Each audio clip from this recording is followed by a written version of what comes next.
Ibrahim, welcome to the classes meant for the student of Institute of English. Today we are going to discuss one of the soliloquies from Hamlet, the drama taught to the students of MA previous. This soliloquy, that is entitled as Frailty, Thy Name is Woman by William Shakespeare, occurs in Hamlet's Act 1, Scene 2.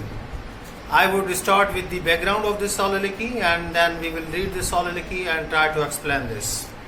Before the soliloquy, Hamlet is persuaded by his mother Gertrude and uncle Claudius to shed off his gloomy and mourning nature, which he persistently follows after the death of his father, King Hamlet Sr. Hamlet is hurt because of sudden and untimely demise of his father. What more hurted Hamlet was the hasty marriage of his mother Gertrude with his uncle Claudius. For Hamlet, the hasty, untimely and ill-advised marriage was not less than a betrayal on the part of Gertrude to his father, who always kept her close to his heart as the queen of the state.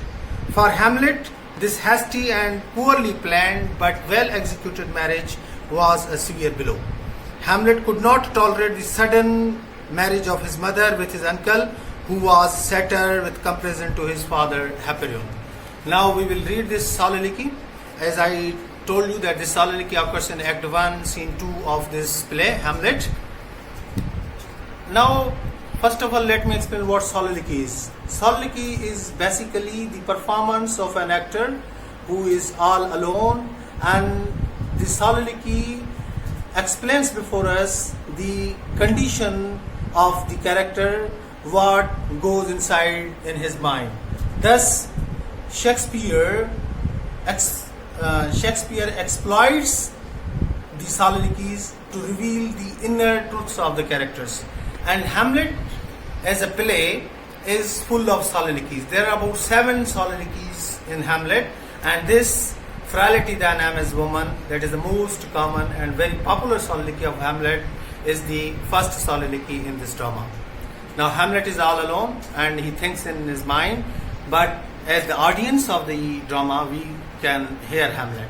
Hamlet says, "Oh, that this too solid flesh would melt, thaw and dissolve itself into a dew, or that the everlasting had not fixed his cannon against self-slaughter. O God, God, God, how very stale, flattened, and unprofitable seem to me all uses of this world.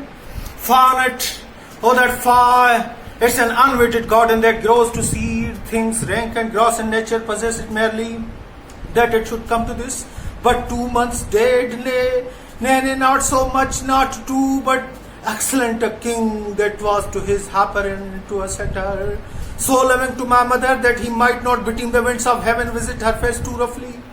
Heaven and earth must I remember, why she would hang on him as if increase of appetite had grown, by what it fed on, and yet within a month, let me not think on it. Frailty, thy name is woman, frailty, thy name is woman.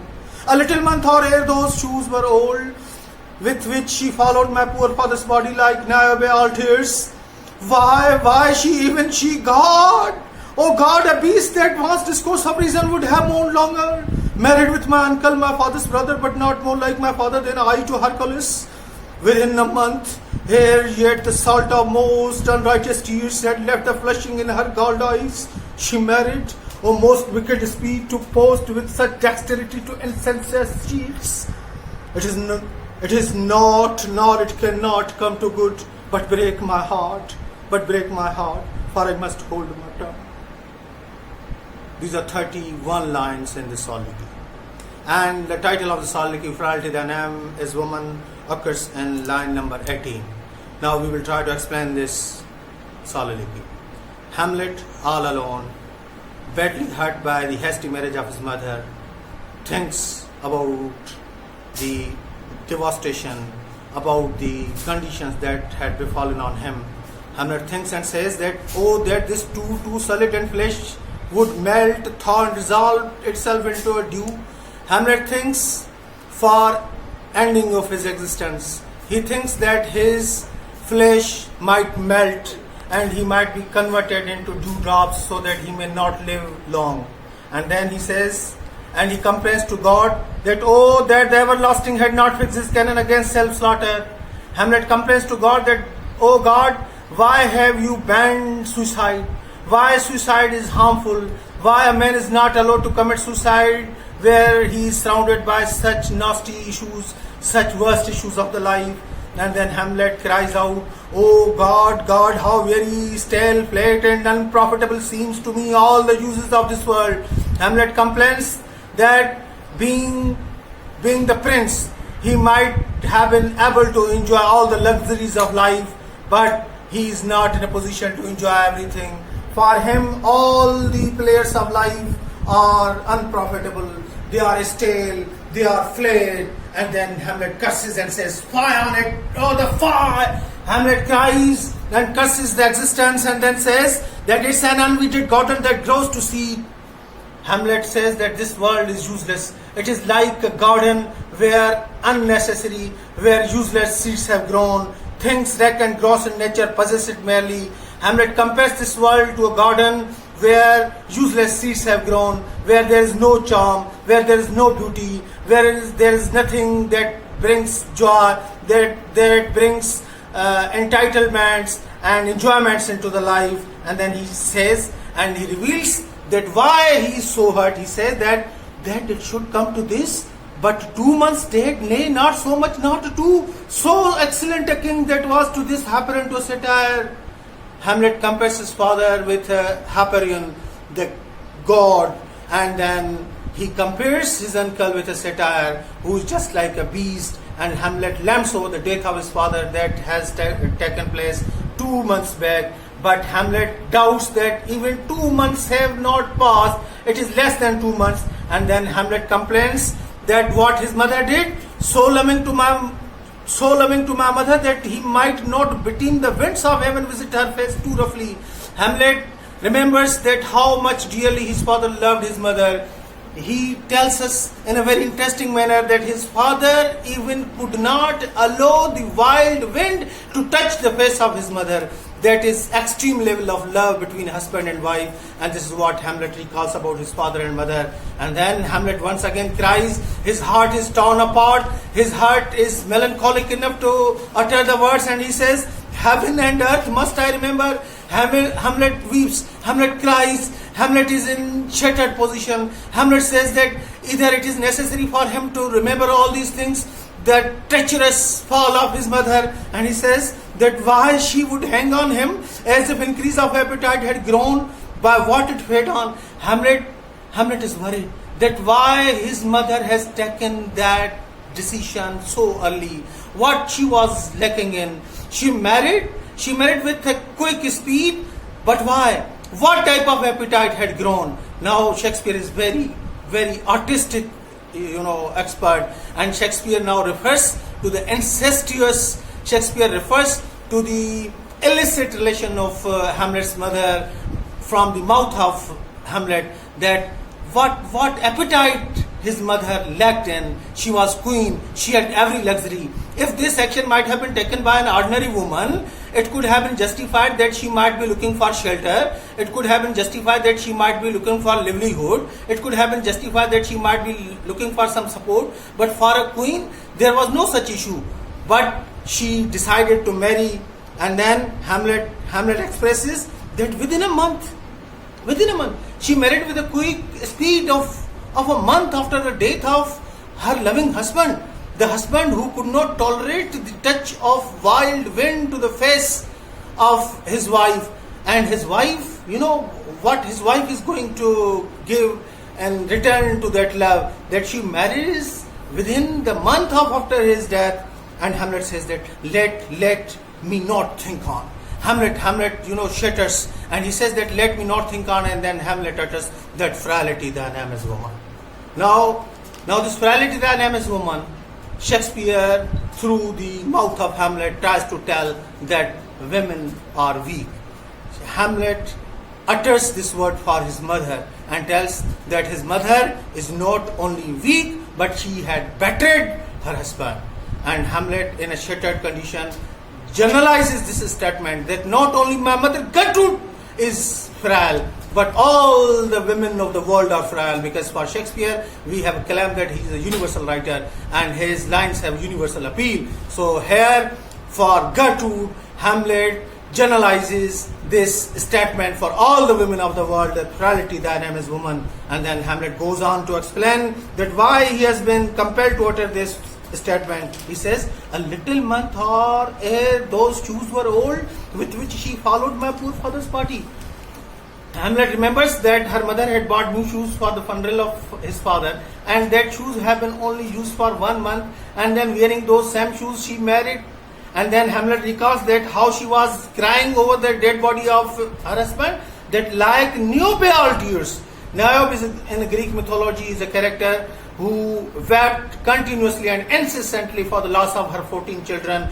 And that is beautiful story in Greek mythology. Shakespeare compares, through the mouth of Hamlet, compares the tears of her mother like Niobe, and then says, why Hamlet is worried that she, Gertrude, who was queen, who was reasonable lady, who was well-educated lady, who was lady of elite class, she did it. And then Shakespeare comes with another comparison, and Hamlet says, oh God, a beast that wants discourse of reason would have mourned longer. That even a beast, a wild animal, could have mourned longer than her mother mourned for his father. And then says, married with my uncle. That his mother married to his uncle, uncle of Hamlet. And Hamlet explains that who is his uncle. He says, my father's brother, but not more like my father. That in no way there can be comparison between his father and with his uncle. He says the comparison like that, then I to Hercules. If I am Hercules, then my uncle can be like my father. Neither I am Hercules nor my uncle can be substitute to my father. Within a month, ere yet the Salta most unrighteous tears had left a flushing in her galled eyes. And once again Hamlet remembers that the tears that had flown from the eyes of Gertrude, the salt of their tears might have still taste in eyes, because tears are salty one. And then Hamlet says she married. Oh, most wicked speed. Hamlet is shattered to the speed with which his mother has married with his uncle, to post with such dexterity to incestuous cheat.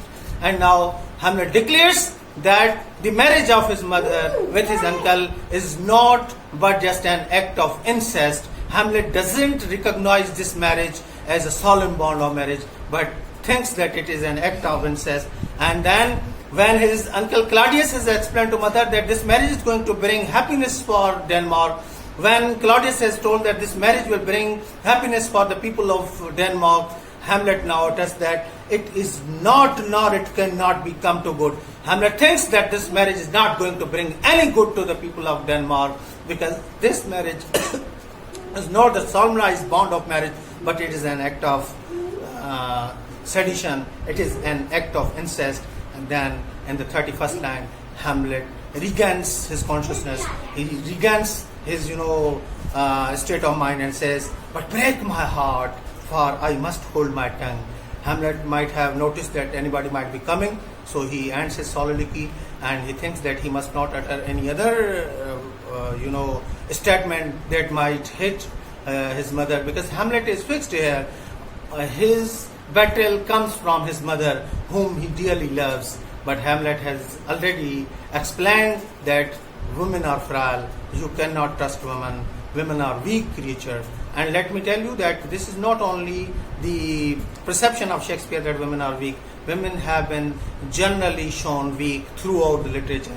Either it is classical Greek literature or Roman literature. Shakespeare continues to follow that tradition and presents that women are weak in this context. Now, one thing more, and then I will, close this explanation.